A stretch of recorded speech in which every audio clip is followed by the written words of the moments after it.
Buenos días, buenas tardes, buenas noches. Hemos vuelto para otra vez arrancar con nuestro directo de los miércoles.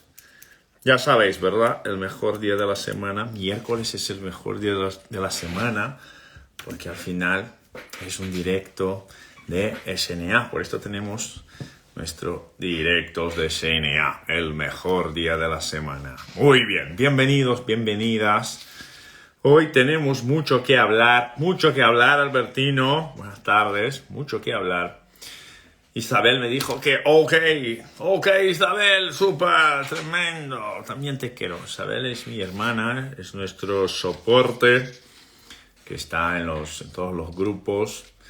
Entonces, siempre que estéis ahí enviándole dudas al soporte, o a lo mejor echándole la bronca al soporte, diciéndole palabras no muy cristianas, no muy bonitas, que sepáis que es Isabel la que está leyendo todo el tema. Pero está todo bien porque Isabel tiene una super capacidad de ayudar, ¿verdad? Muy bien, bienvenidos, bienvenidas. Hoy vamos a hablar de un tema que es un tema recurrente, que es un tema amplio, que es un tema largo, que es un tema que no se termina jamás, yo creo, con todas las relaciones que tenemos que establecer entre el sistema nervioso autónomo y el abdomen. Fijaros que cuando decimos esto, el sistema nervioso autónomo y el abdomen, estamos relacionando el sistema nervioso autónomo a no solamente todas las estructuras que están contenidas dentro de la pared abdominal, dentro de la cavidad abdominal. Más que todo, lo que estamos diciendo es cómo el sistema autónomo se relacionará con las funciones del sistema abdominal, cómo el sistema autónomo se relacionará con los loops de feedback que se procesan dentro de la cavidad abdominal. Y cuando hablamos de loops de feedback que se procesan dentro de la cavidad abdominal, claro, tenemos que considerar también los loops de feedback que se procesan que se procesarán fuera de la cavidad abdominal y que todavía van a reflejarse dentro de la cavidad abdominal, ¿verdad?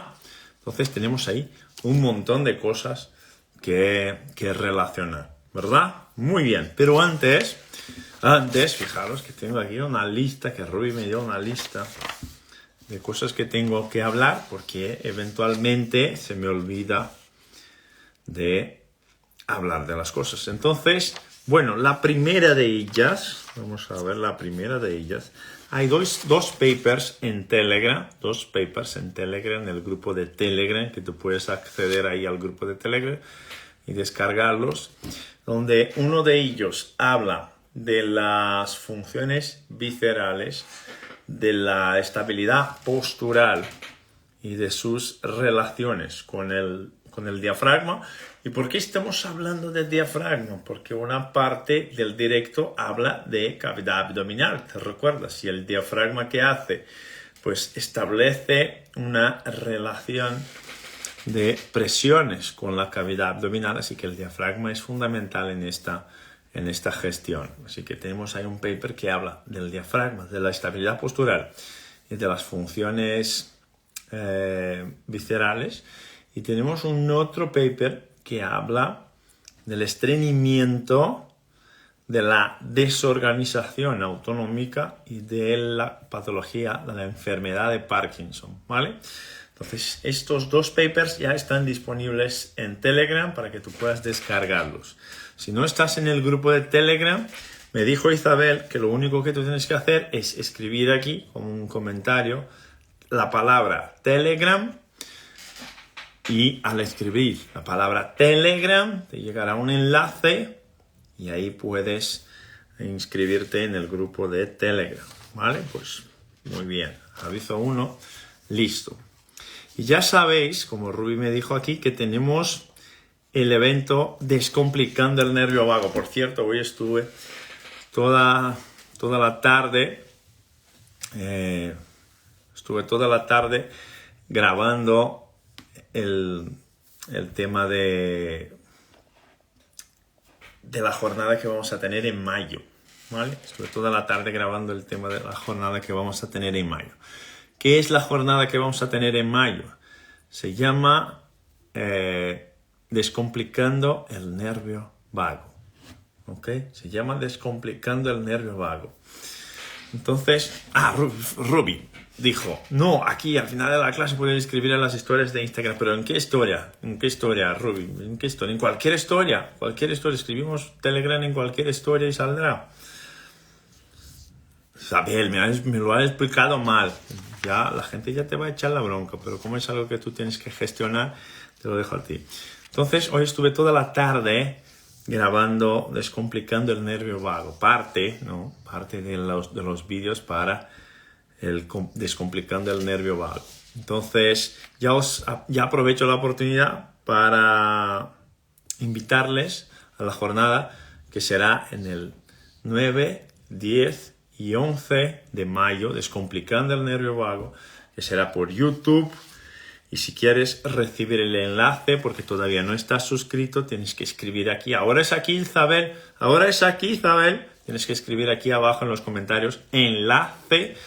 Y ahí te llegará un enlace para que puedas suscribirte a la jornada de mayo, ¿vale? Es totalmente gratuita y totalmente online.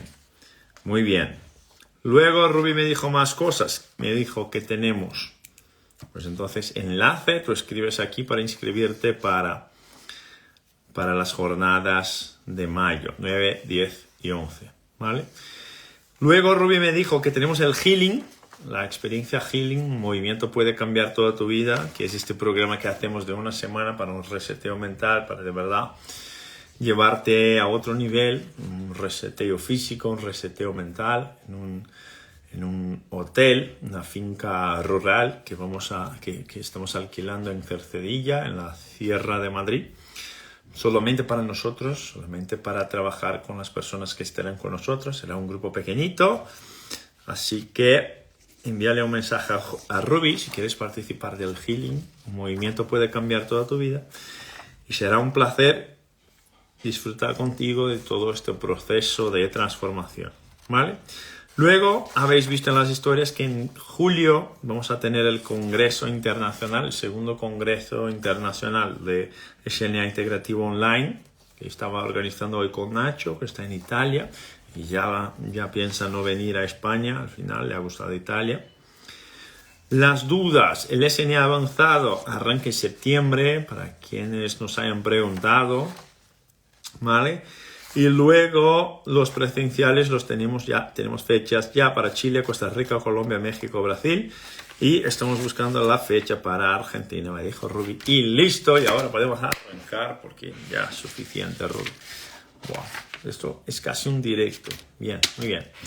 Pues vamos a empezar hablando entonces del tema de las relaciones del sistema abdominal con la regulación del sistema autónomo. ¿Y por qué es importante esta relación? Lo primero que tenemos que entender. Sevilla también, dijo Isabel. Fijaros, tenemos ahí curso en Sevilla también, que todavía Ruby no me lo ha apuntado aquí. Ruby, no lo has apuntado. Muy bien, Isabel. Llámale la atención a Ruby.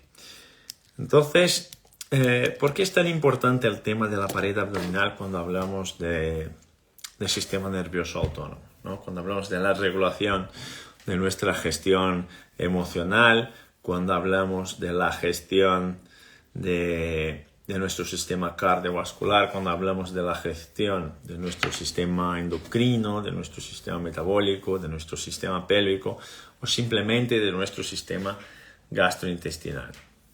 ¿Por qué es tan importante? Porque el abdomen, si te das cuenta, guarda muchos secretos, guarda muchas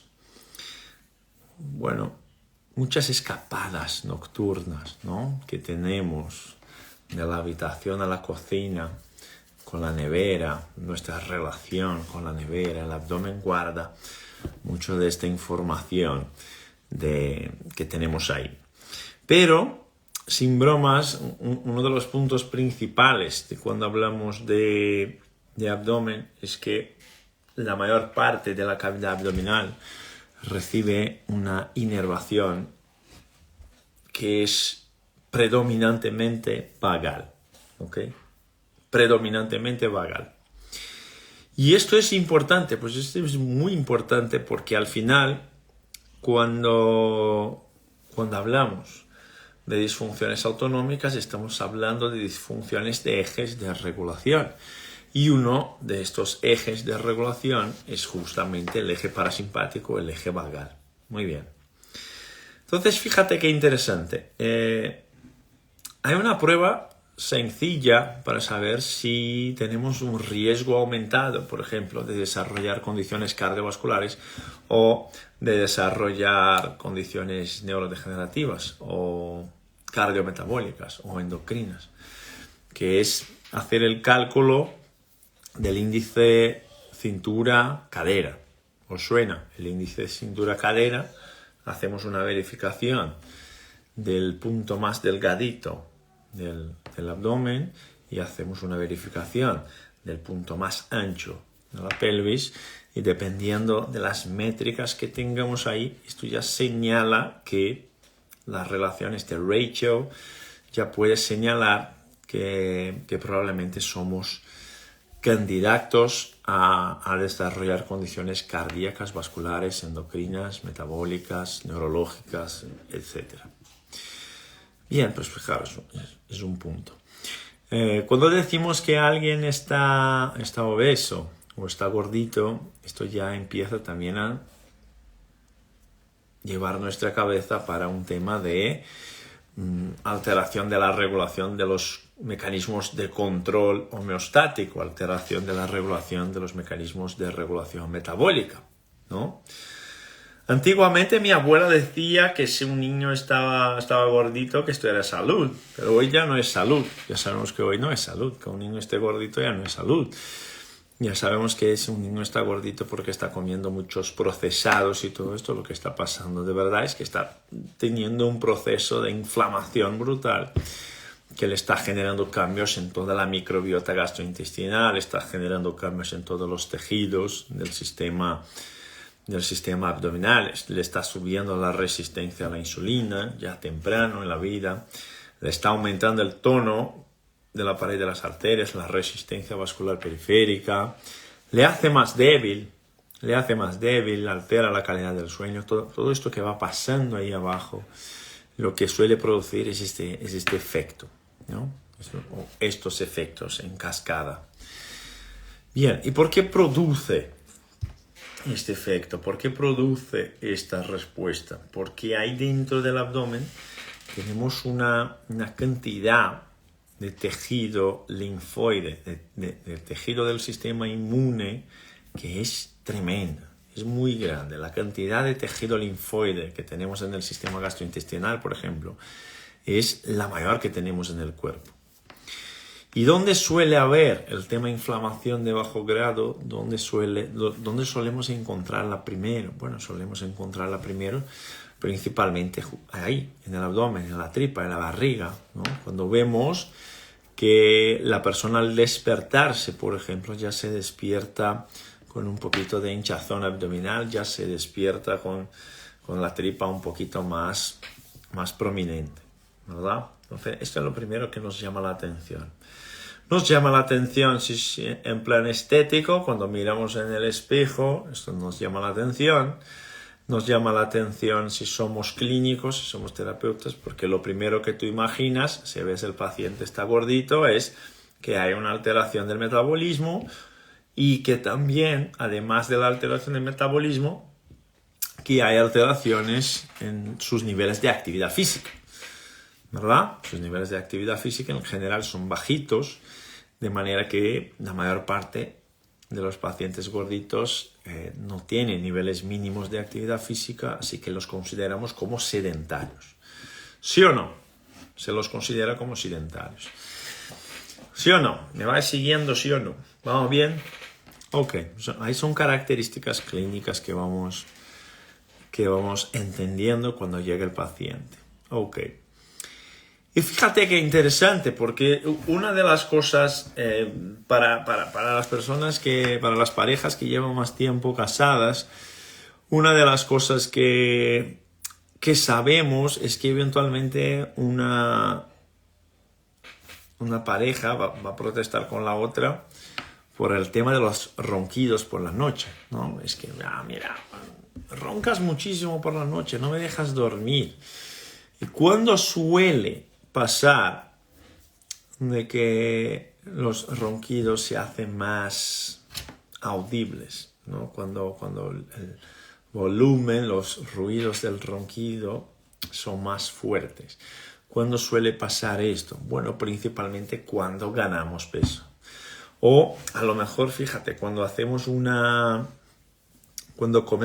cena, cuando comemos la cena muy tarde, fuera de nuestra hora habitual, si comemos muy tarde, lo normal, ya con alguna edad, es que duermas más o menos, en general menos, y que la calidad del sueño también ya se vea un poquito perjudicada, ¿verdad? Bueno, pues enseñándonos un poquito el tema de la función abdominal, de la función gástrica, influyendo directamente sobre el ritmo de sueño.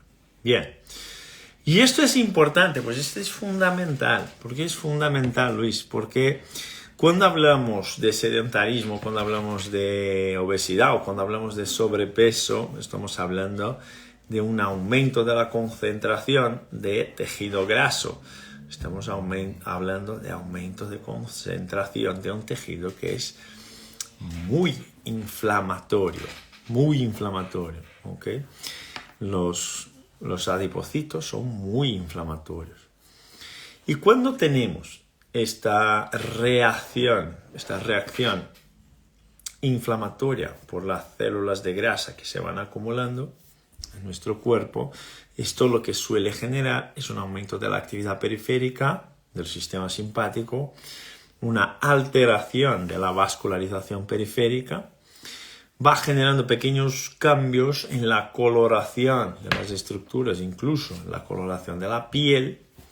Bien, y lo que va produciendo es una respuesta crónica, sostenida, de largo plazo, respecto a la actividad simpática. Es decir, yo voy subiendo los marcadores inflamatorios, que son marcadores simpáticos, son marcadores de estrés. Muy bien, ese es el punto 1. El punto 2 de todo esto es que el sedentarismo lo hace más o menos igual.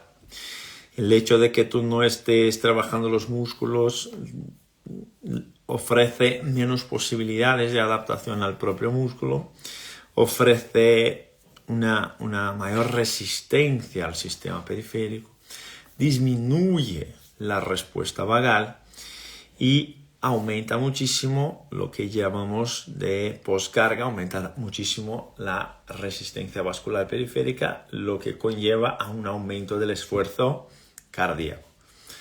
¿Ok? Entonces, si yo tengo un aumento del esfuerzo cardíaco, ¿cómo estará el sistema vagal? ¿Cómo estará el sistema vagal si yo tengo un aumento del esfuerzo cardíaco? ¿Alguien me puede ayudar con el tema, por fin? ¿Cómo estará el sistema vagal si yo tengo un aumento del esfuerzo cardíaco? ¿Alguien me puede ayudar? ¿El vago estará más alto? ¿El vago estará más bajo?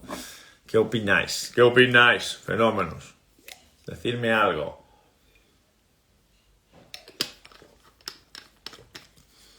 El vago estará más bajito, ¿verdad? El vago estará más bajito, ¿verdad, Ivana? Entonces, lo que empezamos a tener son condiciones periféricas muy, muy vinculadas a hábitos. Y estos hábitos lo que están haciendo es generar una mala adaptación del sistema desde su punto más basal, que es moverse. Moverse es el primer regulador de tu sistema autónomo. Un niño ya te enseña esto. ¿Quieres que un niño duerma por la noche?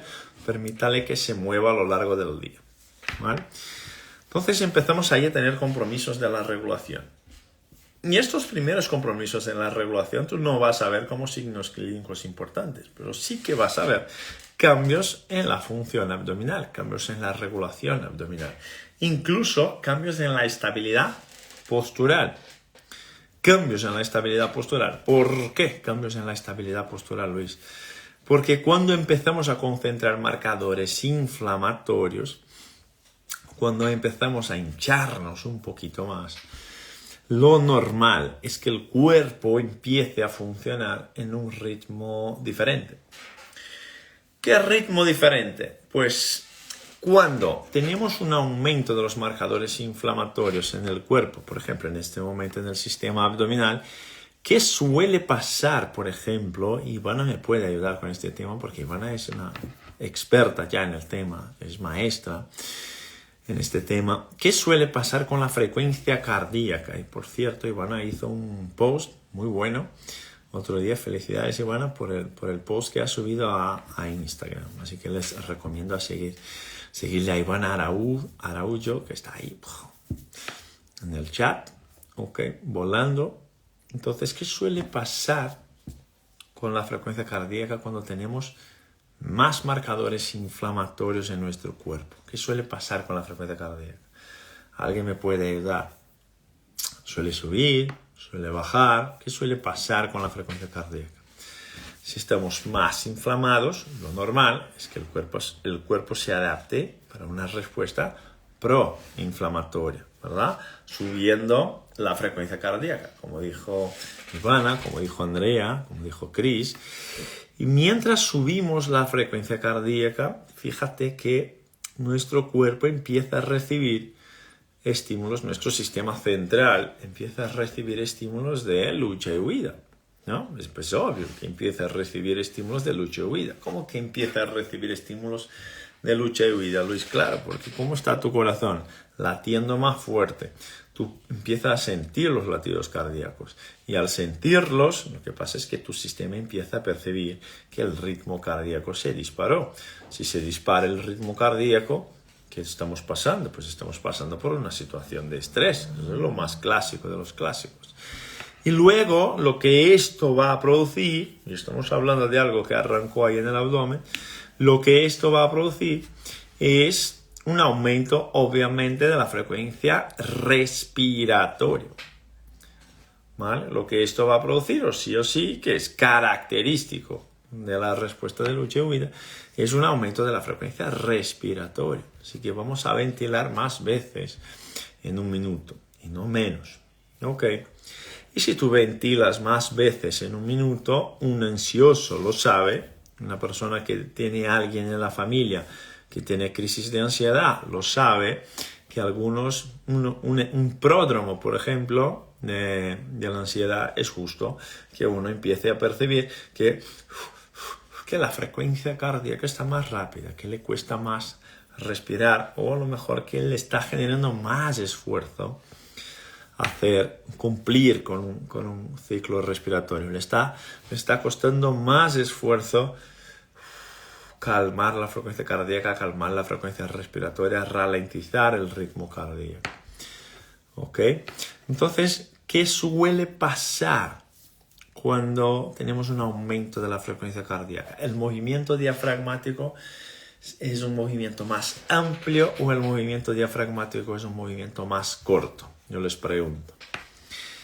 Melvira nos preguntó, ¿siempre que hay inflamación general corporal tiene que ver siempre con estrés? No tiene que ver siempre con estrés, Melvira, pero siempre va a influir en el estrés. Esto sí, a veces tiene que ver con el estrés, y si es así, llamaremos esto de vía top-down, y si no es así, llamaremos esto de vía bottom-up, ¿vale? Esto es lo que enseñamos en el curso. Perfecto, voy yo. Perfecto, Ángela. Entonces lo que tenemos, si tenemos una frecuencia respiratoria más alta, es un movimiento diafragmático menos eficiente, ¿no? El diafragma baja menos. Entonces tenemos menos movimiento diafragmático. Además de menos movimiento diafragmático, tenemos más tensión en los músculos del cuello. Están más tensos, están más intoxicados, están con un tono muscular más alto. Y tenemos más resistencia de los músculos periféricos, es decir, más resistencia, por ejemplo, en la caja torácica. Ya no es tan fácil bajar el diafragma y cambiar las presiones internas al tórax. Pues muy bien. Alterando esta función diafragmática, lo que suele pasar es que el diafragma empieza a tener dificultad de bajar. Y si el diafragma empieza a tener dificultad de bajar, yo empiezo a tener un montón de problemas. Pero un montón de problemas. ¿Por qué un montón de problemas, Luis? Pero vamos a empezar con lo primero. ¿Okay? Lo primero es que si no baja el diafragma, no puedes ralentizar el ritmo cardíaco. No puedes. Si no baja el diafragma, no puedes ventilar mejor los pulmones. No puedes porque te falta espacio. Además de esto, al subir el ritmo cardíaco, lo que suele pasar es que tienes un menor tiempo de diástole. Y el problema para el músculo cardíaco es que el miocardio se nutre en los momentos de diástole. ¿Qué significa esto? Menos irrigación al propio músculo cardíaco. Esto es lo primero. Lo segundo, empezamos a tener sensibilidades aquí, sensaciones en esta zona anormales, sensaciones que son raras, sensaciones distintas. ¿Okay? ¿Por qué? Porque ahora estamos trabajando en un ritmo más alto, con una tensión más alta, y esto me va a cambiar no solamente la función vagal, que regula todo esto, no solamente al sistema varoreflejo, que va a regular la tensión arterial, pero también me cambia la modulación descendente del dolor, también me cambia la gestión emocional, el control cognitivo que tengo yo. ¿Okay? También me cambia. Bien. Y luego, si hablamos del propio diafragma, que está aquí, ¿no? Además de las alteraciones de los cambios gaseosos, lo que vamos a tener, hablando de abdomen, es una pérdida de estimulación de los mecanorreceptores. Pérdida de estimulación de los mecanorreceptores. ¿Qué mecanorreceptores? ¿Por qué esto me importa? Porque fijaros, ya no es de hoy que se identificó que el diafragma tiene un papel en el mantener la estabilidad del tono postural. El diafragma, como hemos visto en el integrativo, es un músculo en sí mismo, que es un músculo extensor de la columna. Es un músculo que hace extensión. Okay. Entonces, bueno, el diafragma tiene un papel asociado, ahí, relacionado a la actividad de los músculos paravertebrales, ¿verdad? De los músculos espinales, es decir, el diafragma está asociado a esto. Por esto, cuando tú ves a alguien que respira mucho con el tórax alto, lo que tú ves es este tórax más o menos aquí arriba que no baja, ¿vale? Con agresividad y pánico también, Valerio, con agresividad y pánico también. Ok, entonces, ¿qué pasa?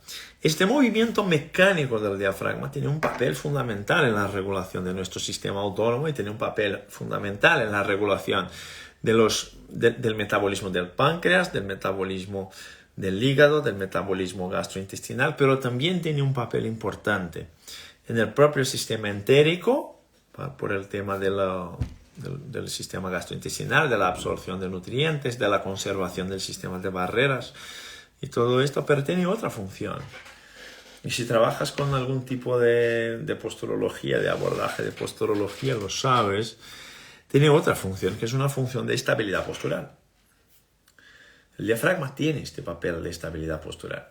Y este papel de estabilidad postural, a veces uno imagina, pues yo tengo que trabajar el nervio frénico para poder mejorar la función diafragmática. Pues más o menos, yo no estoy diciendo que no, te estoy diciendo que hay otros elementos que deberías mirar. Uno de los elementos es qué campos receptores el diafragma estimula cuando tiene su correcta movimentación en el abdomen, que van a producir cambios en la actividad muscular, que me van a producir cambios en la estabilidad postural, que van a enviar informaciones por la vía espinotalámica para la corteza somatosensorial primaria, la corteza somatosensorial secundaria, que me van a enviar informaciones al cerebelo para las correcciones posturales. Y parte de esos mecanorreceptores de los cuales estamos hablando son mecanorreceptores subdiafragmáticos. Subdiafragmáticos siendo algunos de ellos, incluso ahí en la crura diafragmática, en los pilares diafragmáticos, siendo algunos de ellos ahí, siendo un reflejo del diafragma al propio diafragma, habiendo la necesidad de que el diafragma baje para que el diafragma pueda estimular al propio diafragma a enviar informaciones para la corrección postural. Así que si yo no tengo este movimiento de bajada del diafragma, este movimiento descendente del diafragma, pierdo mucho el tema de la activación del sistema tónico postural. Se pierde mucho. Se pierde incluso la equilibración entre el músculo agonista y antagonista cuando hablamos de abdomen y columna vertebral. Bien, entonces esto empieza a generar cambios en la estabilidad postural. No solamente de pacientes neurológicos, como está en los papers que os envié, pero si tú buscas los papers de Paul Hodges, que hemos compartido en algún momento pasado, hemos compartido la neurobiología del dolor lumbar o algo así, se llamaba, sabes que hay cambios, o no, o a lo mejor es algún otro paper y me equivoco, pero hay cambios en la actividad del diafragma cuando nuestro paciente, por ejemplo, sufre con dolor crónico, donde el diafragma del paciente que sufre con dolor crónico no tiene más su movimiento tan preservado como lo tenía antes. Esto cambia la actividad postural. ¿Y por qué cambia la actividad postural? Porque cuando tú empiezas a tener que dividir tu atención entre la demanda muscular y la demanda respiratoria, si este mecanismo no está preservado, el hecho de que tú subas la frecuencia respiratoria, subas el esfuerzo, subas la frecuencia cardíaca, va a generar un cambio directamente sobre la estabilidad postural, de manera que los músculos funcionan menos cuando tú estás disneico. Los músculos funcionan menos, trabajan menos. Y esto empieza a generar cambios en el sistema de soporte lumbar, si te das cuenta. Esto empieza a generar cambios en el sistema de soporte lumbar. Okay. Pero más que esto, porque estamos hablando de sistema autónomo, más que esto, además de generar una pérdida de la estimulación en estos mecanorreceptores subdiafragmáticos, entonces, además de esto, tenemos una pérdida de estimulación de los receptores vagales subdiafragmáticos. ¿Vale? Apunta esto, de los receptores vagales subdiafragmáticos. Los receptores vagales, estos que van a enviar esta información que está ahí en el sistema gastrointestinal al núcleo del tracto solitario, y al enviar esta información al núcleo del tracto solitario, la información visceral, la información del pH, la información hormonal, la información neuroendocrina que está en este momento regulada por el sistema gastrointestinal, esta información será enviada por una rama vagal para que el sistema central pueda identificar qué es lo que está pasando.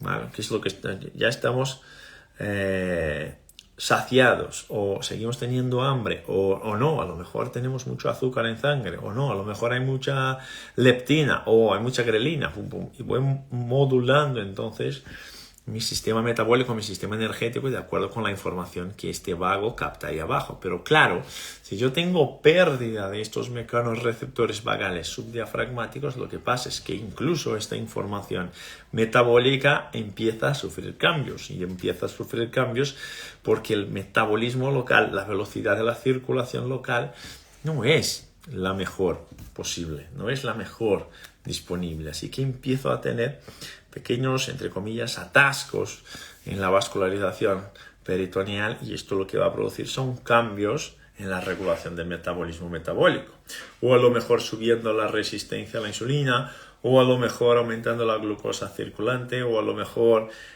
impidiéndote de quemar grasa, o a lo mejor cambiando la propia estimulación del sistema entérico y cambiando la producción de neurotransmisores que regula la defecación, por ejemplo, ¿vale? A ver que tenemos algunas preguntas aquí.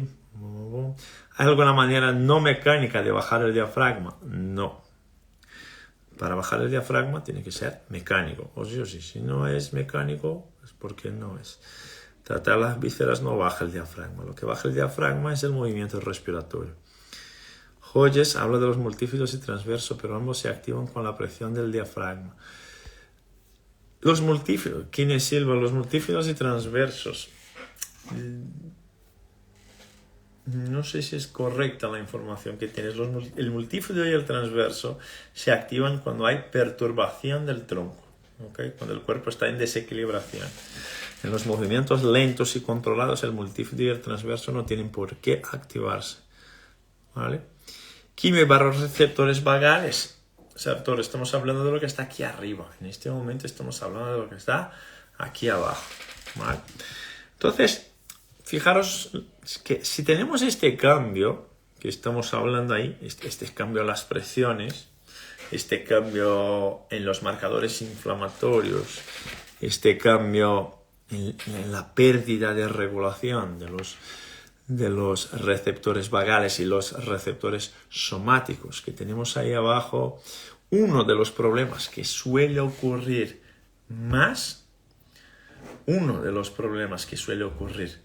más es justo el estreñimiento. Sí que el estreñimiento es algo que te llama la atención. Cuando de los síntomas abdominales, de los hallazgos abdominales,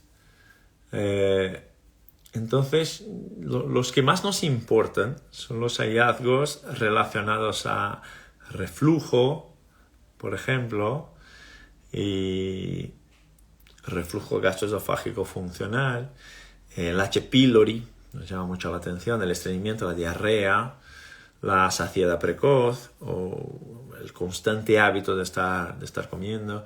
Todo esto nos llama la atención, ¿vale? Y nos llama la atención porque el estreñimiento es uno de los principales problemas relacionados a diversas condiciones clínicas y también está relacionada a pérdida de función del propio diafragma, ¿ok?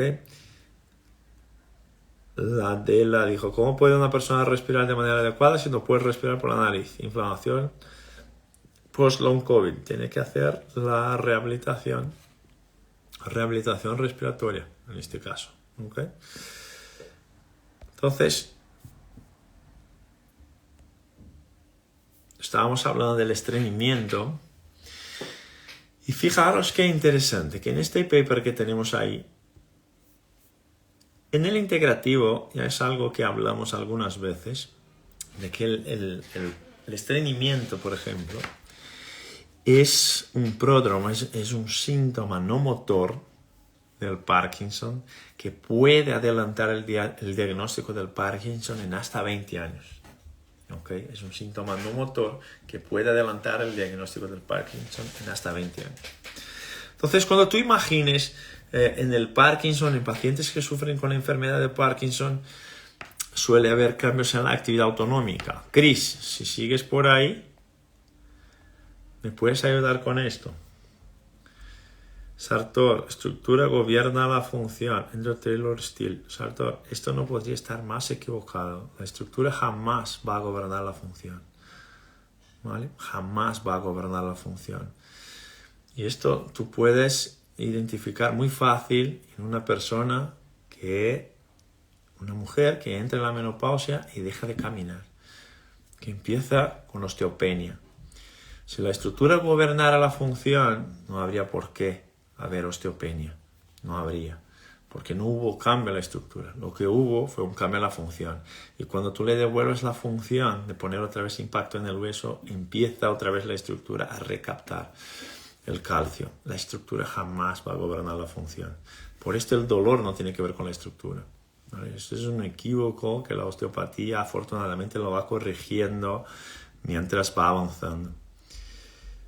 Le dijo, es verdad, yo no tengo fuerza abdominal y tengo estreñimiento y un poco de reflujo. ¿Qué ejercicio puede ayudarme? Yo no sé qué ejercicio, Celi. Yo sé qué terapeuta, porque ejercicios por Instagram no se puede. Lo único que puede ayudarte, sí o sí, esto pueden hacerlo casi todos, es ponerte en cuclillas. Ponte en cuclillas, que esto ayuda mucho en la regulación vagal y ayuda mucho en la regulación del sistema gastrointestinal, incluso con el tema de estreñimiento, ¿vale? No hace falta hacer abdominales, ponte en cuclillas, ¿vale? Entonces, cuando hablamos del Parkinson, Chris, ¿verdad? Entonces, suele haber un cambio en la actividad vagal, ¿o me equivoco, Chris? Si me equivoco, tú me dices ahí en el chat, ¿vale? Suele haber un cambio en la actividad vagal. La actividad vagal suele bajar muchísimo, ¿ok? Y fíjate qué interesante, porque os comenté que el estreñimiento es un pródromo que puede adelantar el diagnóstico del Parkinson en hasta 20 años. Y el estreñimiento, una de las características del estreñimiento es que el sistema gastrointestinal, la motilidad del sistema gastrointestinal está disminuida. Y la disminución de la motilidad gastrointestinal en general se asocia a la alteración de la función parasimpática que va al abdomen. ¿Te das cuenta? ¿Sí o no? ¿Os dais cuenta? La función parasimpática que regula el tracto gastrointestinal, una de sus funciones, una de sus atribuciones es justo esto, el tránsito del contenido gastrointestinal, ¿no? Entonces, las heces, por ejemplo, son una función mucho más parasimpática que función simpática. Cuando hay estreñimiento, como está en general el sistema parasimpático, está funcionando menos de lo que debería, ¿verdad? Entonces, este estreñimiento que estamos hablando, esta alteración de la pared abdominal, suele producir cambios en la actividad vagal. Y este cambio en la actividad vagal lo que suele producir es una alteración de la regulación central, de la regulación de la red autonómica central. Marisa preguntó, ¿solo estreñimiento también las diarreas? En la diarrea, Marisa, como hay un tránsito gastrointestinal acelerado, lo que se suele imaginar es que hay un problema de absorción, que no hay tiempo suficiente para producir cambios en el contenido gastrointestinal y tornarlo más sólido, ¿no? Hacer más una pasta. Pero en la diarrea puede salir para cualquier dirección. Puede salir como una hiperactividad simpática o puede salir como una hiperactividad vagal. El estreñimiento en general es una disminución, no sí o sí, de la actividad vagal, ¿vale? Entonces, como estábamos diciendo, este cambio, esta disminución de la actividad vagal que tenemos ahí abajo va a generar una dificultad de evacuación, ¿no? Va a generar el propio estreñimiento y esto aumenta la toxicidad del sistema abdominal. Se hincha más fácil, se inflama más fácil y cuando se inflama más fácil se activan más los efectos en cascada que tenemos de las inflamaciones. Y uno de los papers que tenemos ahí, que es este paper que está en la pantalla, que está en Telegram, para que tú puedas descargarlo, este paper nos dice que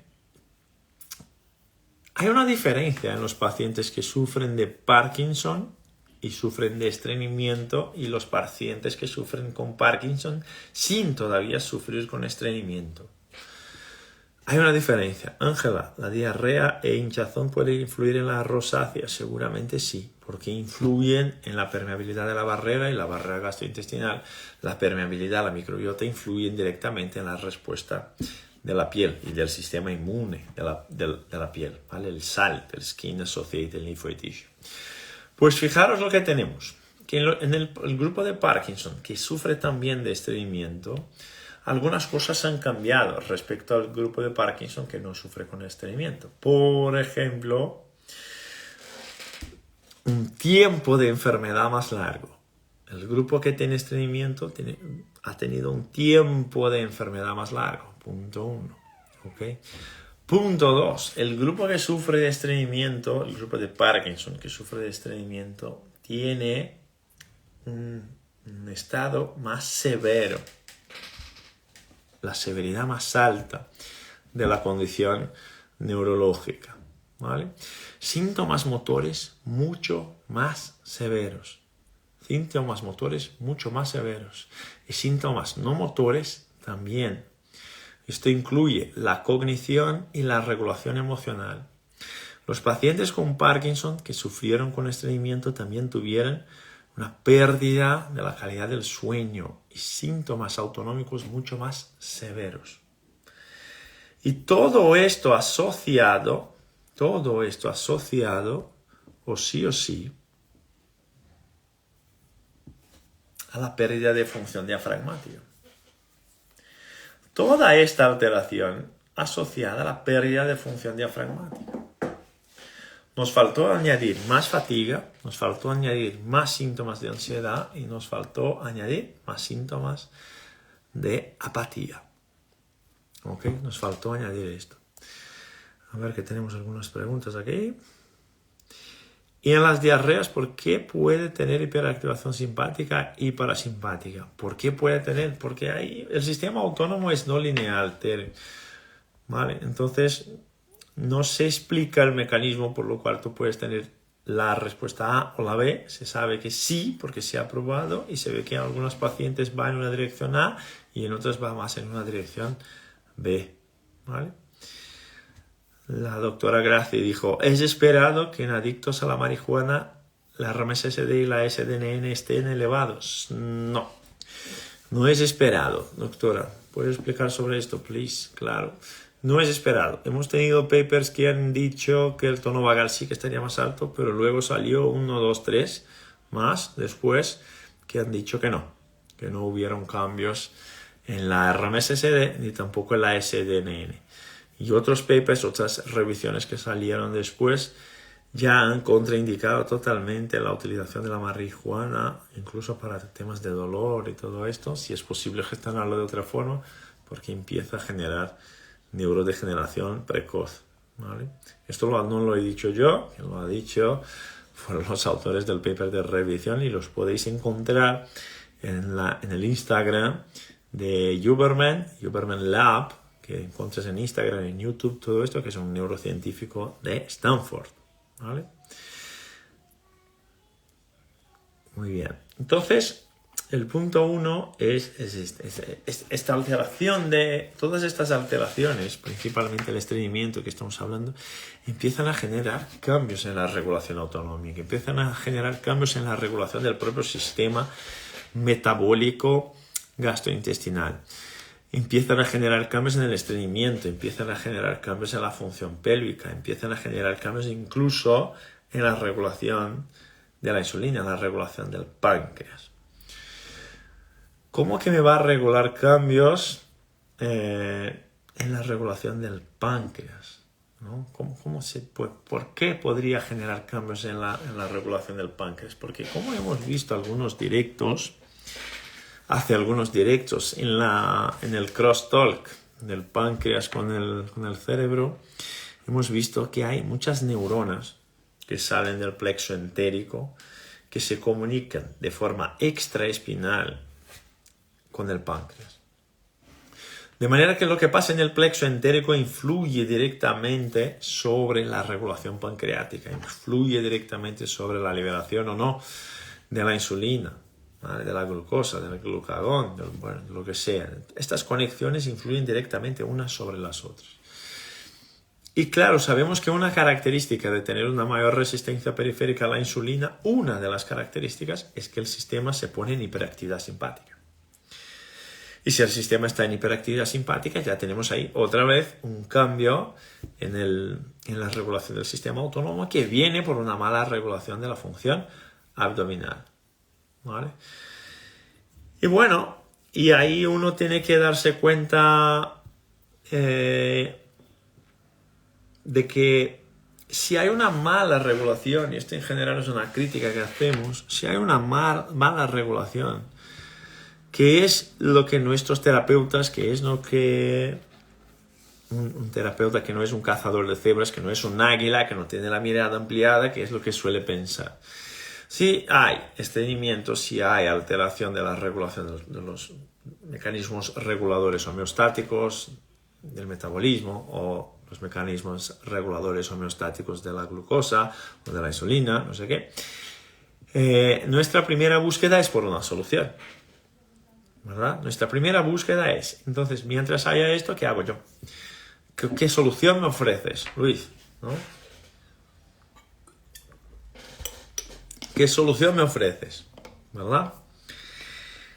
Y en general, chatos, yo tengo que decirles que nuestra pregunta, la pregunta de un águila, la pregunta de un cazador de cebras, no debería ser, en este primer momento no debería ser cómo soluciono esto. En este primer momento la pregunta debería ser, ¿por qué está pasando esto? En este primer momento la pregunta debería ser, ¿por qué el sistema no se está adaptando? En este primer momento la pregunta debería ser, ¿dónde está el fallo de la regulación de los mecanismos reguladores abdominales? Esta debería ser la pregunta. Esta primera pregunta debería ser esta. Porque si tú puedes responder a esto, puedes probablemente responder a qué tipo de pautas vas a prescribir al paciente para cambiar, por ejemplo, su alteración de la calidad del sueño, que ya hemos visto aquí, que la alteración de la calidad del sueño está directamente vinculada a la mejoría de la función diafragmática, a la mejoría de la regulación del propio sistema gastrointestinal. Uno de los cambios más importantes que hemos tenido en el breathwork fue que la gente dice, empiezo a regular mejor mi función gastrointestinal, empiezo a controlar mejor el tema de la diarrea, o si era estreñimiento, empiezo a ser menos estreñido. Otro cambio importante que hemos tenido en el breathwork, el programa de respiración que hicimos por 8 semanas, es justo la calidad del sueño, la gestión emocional, el control del dolor. Todo esto por la mejor activación, por la mejor función diafragmática. Muy bien. Pero tenemos que darnos cuenta de una cosa. Si yo quiero una mejor función diafragmática, yo tengo que imaginar por qué quiero la mejor función diafragmática. No, yo quiero la mejor función diafragmática porque yo necesito regular las presiones internas del sistema abdominal. Pues muy bien. ¿Cómo se tratan las diarreas nerviosas o colon irritable? Mirna, no hay una fórmula mágica para esto. Lo que yo te recomiendo es que envíes un mensaje a Ruby y pídale un alumno nuestro que pueda orientarte en este proceso, que pueda hacerte las verificaciones que hay que hacer, las pruebas que hay que hacer para poder ayudarte con este tema, ¿vale? ¿Qué valores se solicitan para valorar el estado del páncreas en las analíticas? ¿Qué valores se solicitan, Ángela? Bueno, esto depende de lo que tú quieres saber del páncreas. Si quieres saber de la insulina, si quieres saber de la glucosa, depende de lo que tú quieres saber. ¿Qué valores se solicitan para valorar? A lo mejor, ¿qué parámetros sería? Bien, entonces la pregunta es, queremos regular el sistema abdominal, porque veo que hay cambios en la regulación del sistema abdominal. Yo veo que hay inflamación, que hay hinchazón. Yo hice el índice cintura-cadera, veo que hay un índice cintura-cadera aumentado, veo que mi paciente es sedentario y veo que hay pérdida de esta función de regulación abdominal. Muy bien. Entonces, la primera pregunta que tú tienes que hacerte es, ¿por qué pierdo presión intraabdominal? ¿Por qué pierdo presión intraabdominal? ¿Por qué? Porque no es la misma pauta para todos. Acabamos de dibujar todo un circuito de estimulación teniendo en cuenta lo que está arriba. Podríamos tener en cuenta lo que está abajo, como el suelo pélvico también, que estará alterado. En estas disfunciones diafragmáticas el suelo pélvico está alterado o sí, no hay medio. Eso sí o sí. Ok, pero hicimos por arriba, ¿no? Porque el tiempo es corto, Instagram nos limita todo esto. Muy bien. Pues la primera pregunta es, ¿por qué los mecanismos reguladores están alterados? Esta es tu primera pregunta. Entonces, podemos dividir esto en diferentes puntos. Podemos dividir esto, por ejemplo, en una categoría motora. Vamos a valorar la función motora de las estructuras estabilizadoras o de las estructuras reguladoras de la función abdominal, que son capaces de mejorar la actividad vagal y que son capaces de mejorar la actividad simpática. Pues muy bien.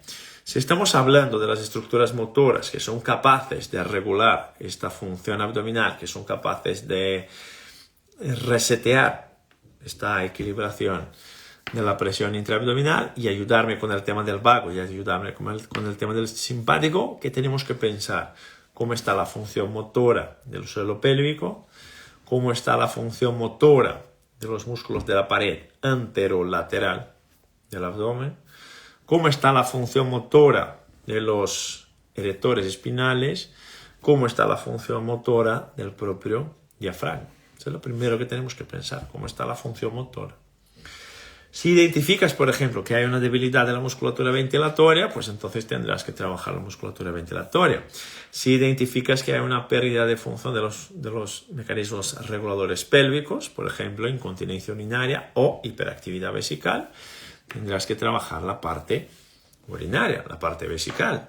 Si identificas todavía que lo que pasa es que hay una hipotonicidad, hay una debilidad de la pared abdominal, pues entonces tendrás que trabajar el tema de la pared abdominal. Si ves que es un problema de la activación diafragmática, de la fuerza diafragmática, tendrás que trabajar el diafragma. ¿Y merece la pena trabajarlo todo a la vez? Pues obvio que no, porque tenemos que trabajar específicamente lo que hace falta trabajar. No es trabajar todo a la vez, porque trabajar todo a la vez no trabaja nada. El que trata todo no trata nada. Por esto somos cazadores de cebras, por esto somos águilas, porque no porque estamos tratando todo lo que aparece, porque estamos tratando el punto que hay que tratar para resetear el sistema y eliminar el origen de todo lo que está pasando, ¿vale? Desde un punto motor tenemos esto.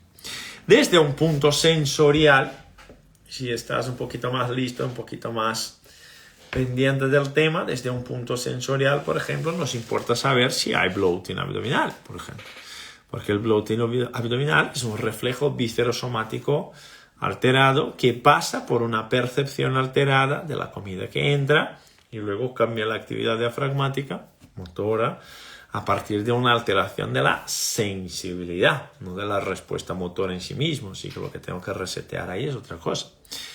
Si lo que me pasa a mí es que no tengo ninguna conciencia de la movimentación de los músculos abdominales, pues me da igual hacer un super programa de rehabilitación muscular del diafragma, neuromuscular del diafragma, de la pared anterior del abdomen, del suelo pélvico. Me da igual si el paciente no percibe.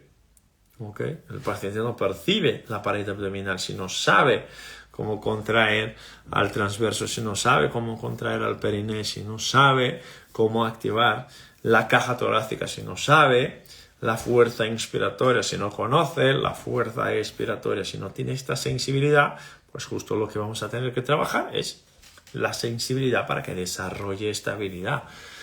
¿Vale? Entonces ahí trabajaríamos en un plan más sensorial. Y tenemos que considerar que hay vías y mecanismos comunes cuando hablamos de la regulación de las presiones abdominales y hablamos de la función de las vísceras pélvicas. Hay vías y mecanismos comunes. Entonces es posible que alteraciones en la reactividad del sistema inmune local estén produciendo este cambio en la actividad mecánica, este cambio en la hinchazón, este cambio en el aumento del volumen abdominal, el aumento de la actividad inmune local. O a lo mejor es una alteración de la permeabilidad del sistema de barreras, o a lo mejor es una alteración de la microbiota que puede conducir a todo esto. Bien, y fíjate por qué esto es importante, porque si damos vuelta a todos estos parámetros que os acabo de comentar, no te vas a equivocar prescribiendo una dieta para un paciente que necesita de una rehabilitación motora. No te vas a equivocar prescribiendo respiraciones más fuertes como para reforzar los músculos respiratorios cuando de verdad lo que el paciente necesita es rehabilitación del suelo pélvico.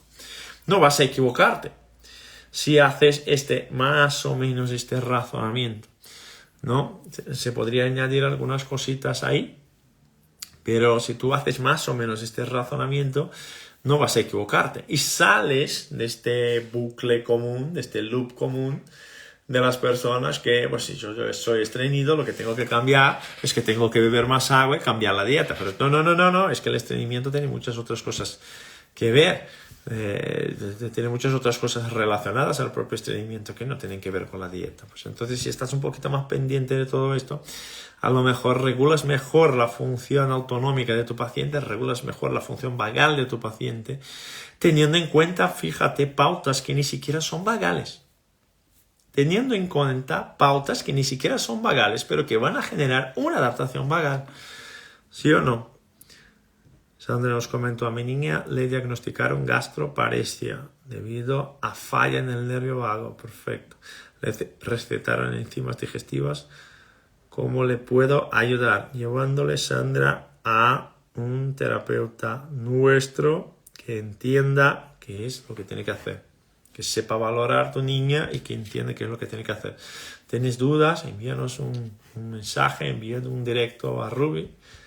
Que Ruby te pasa con tu ubicación, que Ruby te pasa un terapeuta, ¿vale? Que sepa qué es lo que está haciendo. Mi mamá tiene todo, ¿por dónde partir? Daika, parte igual. Envíanos un directo para que podamos enviarte un terapeuta cerca de ti. Todo esto parte de la valoración, ¿ok?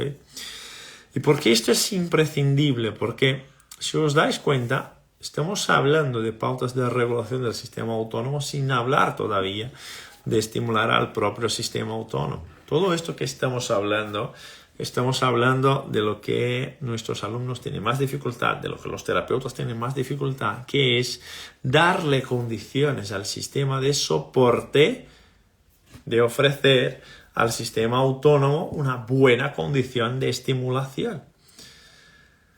Entonces, de los tips de hoy que podemos pasarles a nuestros pacientes así o sí, sin tener miedo, de los tips de hoy, cuclillas al menos 3 veces al día por 30 segundos. Cuclillas es imprescindible. Cuclillas es imprescindible.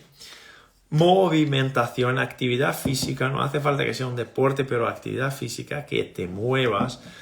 Puedes poner ahí más o menos, la búsqueda tiene que ser por 150 minutos de actividad física moderada a la semana. Esta es la búsqueda. Si no haces nada, tienes que empezar de alguna manera. No empezarás buscando los 150 minutos de actividad física a la semana, pero ya puedes arrancar haciendo un plan mental de, bueno, a lo mejor no llegaré a los 150 minutos a la semana, pero llegaré a los 30, que ni siquiera hago 30. Pues entonces empieza poco a poco subiendo el nivel de actividad física. La actividad física está directamente vinculada a esta mejor regulación del estreñimiento, a la mejor regulación del sistema vagal. ¿Vale? 30 segundos, como un mínimo de 30 segundos. La posición de cuclillas. ¿Vale? Más que esto,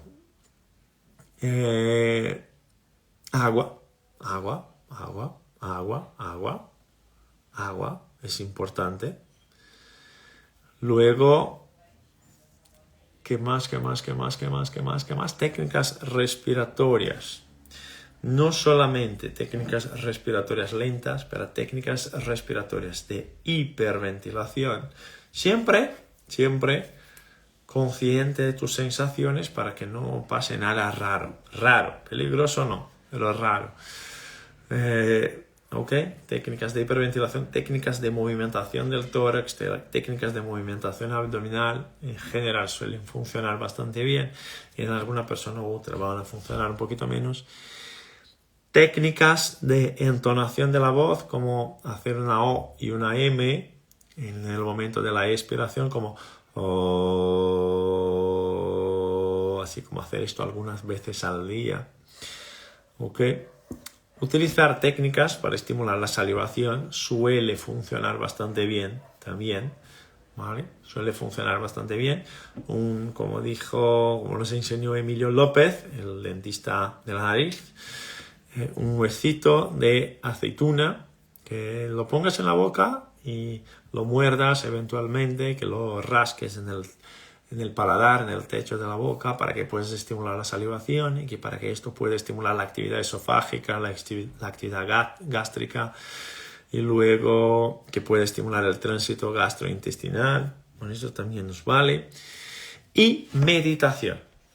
La meditación y la respiración, un mínimo de 5 minutos al día. ¿Vale? Todo esto nos va a producir de alguna forma un ajuste en el sistema. Así, sin valorarlo mucho, ya nos produce un ajuste, ya vale como tip para nuestros pacientes en general. Y aunque hace falta obviamente hacer una valoración más pormenorizada para poder individualizar las pautas, para poder prescribir lo más correcto para cada paciente, ¿vale? Así que tú tienes que tener en cuenta todo lo que hemos dicho, desde el sistema pélvico, al sistema muscular abdominal, al propio sistema visceral, al sistema diafragmático. Podríamos haber hablado más de cómo esto va a regular la hipertensión arterial, podríamos haber hablado cómo esto va a regular tu función varorrefleja, podríamos haber hablado de cómo esto regula tu ansiedad, esto hablamos en la semana pasada. Podríamos haber hablado de cómo esto influye en el metabolismo energético del superdelgado o del gordito. Podríamos haber hablado de 5.000 diferentes cosas de cómo esto influye en tu estado de ánimo, calidad del sueño, pero al final tenemos que elegir un recorte para poder hablar de forma más específica y poder delimitar un poquito el tema. ¿Vale? Os recuerdo los avisos que Ruby me ha puesto en los días 9, 10 y 11 de mayo. Habrá un evento online y totalmente gratuito que se llama Descomplicando el Nervio Vago. ¿Okay? En el Descomplicando el Nervio Vago, si no estás suscrito todavía, escribe aquí en los comentarios la palabra enlace y luego te llegará un enlace para que puedas suscribirte, ¿vale? Escribe ahí enlace para que puedas suscribirte. Bien, eso es lo primero. Luego, ya sabéis que están abiertas las matrículas para el movimiento Healing, que pasará en la Sierra de Madrid. Es un grupo muy pequeñito de personas que están dirigidas a su curación, están totalmente dedicadas a su curación personal, a su curación mental, física, y será un grupo muy pequeñito de como mucho 15 personas que vamos a reunirnos del día 29 de mayo al día 4 de junio para hacer este reseteo juntos, ¿vale? Y yo voy a conducir todo el proceso, así que yo espero que tú estés ahí con nosotros. Más que esto, tenemos el Congreso Internacional SNA Integrativo en julio. El curso avanzado, las matrículas están previstas solamente para septiembre, así que no te agobies. Y tenemos fechas para cursos presenciales en Chile, Costa Rica, Colombia, México, Sevilla, Brasil y Argentina. Así que mucho trabajo por venir, ¿verdad? Los papers están en Telegram. Si no estás suscrito en el grupo de Telegram, en las historias de Instagram, tú solo tienes que escribir en un comentario ahí Telegram, escribir la palabra Telegram en las historias, no aquí, pero en las historias, y luego te llegará un enlace para que puedas ingresar en el grupo de Telegram, ¿vale? Esta clase se queda grabada, mañana estará en YouTube. Ya sabéis que en el miércoles de la semana que viene volvemos para hablar de otro tema. A lo mejor seguimos con el tema gastrointestinal y vamos profundizando un poquito el tema. Andrea, informes para el Healing con Ruby, o deja tu correo, que Isabel está ahí, pon tu correo aquí en el chat, que Isabel está ahí y Isabel puede apuntarlo. Chris preguntó, Healing Brasil, Luis, ¿cuándo? No lo sé, Chris, no lo sé. Tenemos demanda de Healing para Colombia, para Brasil, para México. Vamos a ver, ese es solamente uno al año. Y que vamos a ver para 2024 dónde lo haremos. O a lo mejor te animas y vente a Madrid. ¿Vale? ¿En julio qué? Amparo. En julio el Congreso Internacional. Ya están definidos los casos clínicos. Eran más o menos 12 casos clínicos, todos con la variabilidad. Casos clínicos de diferentes tipos, de médicos, dentistas, entrenadores personales, fisioterapeutas, osteópatas, desde calidad del sueño a estado de ánimo, regulación de función gastrointestinal, todo esto. Los masterclasses ya están definidos también. Pronto estaremos divulgando todo esto, ¿vale? Más cositas. Fíjate, Isabel, que Andrea ha puesto ahí su correo, ¿vale? Muy bien. Y esto, y el avanzado para septiembre, y luego tenemos los presenciales, y vamos a tener una segunda fecha en España que será en Sevilla, pero será en septiembre o octubre, o algo así. ¿Vale? Perfecto, espero que os haya gustado. No os olvidéis que los papers están en Telegram. No os olvidéis que antes de encontrar soluciones, lo primero que tenemos que hacer es buscar, categorizar todo lo que tenemos que hacer. Es un fallo de la actividad motora, es un fallo de la actividad sensorial, es un fallo de la integración de la información, es un fallo en el propio proceso metabólico, es un fallo en el metabolismo endocrino, es un fallo en el sistema de inflamación. ¿Dónde está el fallo? Porque a partir del momento que encontramos dónde está el fallo, ya sabemos más o menos cómo podemos intervenir y ya te quita la duda de qué tengo que hacer, porque si sabes dónde está el fallo, lo que tienes que hacer es bastante obvio, ¿verdad? Pero si no inviertes tiempo suficiente con tu paciente en construir tus hipótesis, si no inviertes tiempo suficiente en reconocer dónde están los fallos, dónde está el origen del problema, la raíz de todo esto, al fin y al cabo fallamos porque no has invertido tiempo para construir de verdad un problema y estás todavía buscando una solución. ¿Vale? Así que a volar alto, cazadores de cebras, siempre águilas, siempre con una mirada ampliada. ¿Vale? Muy bien, os dejo un SN abrazo, un gustazo haber compartido con vosotros miércoles de SNA, el mejor día de la semana. Espectacular, muchísimas gracias y nos vemos en el miércoles de la semana que viene. Cuidaros mucho, nos vemos pronto.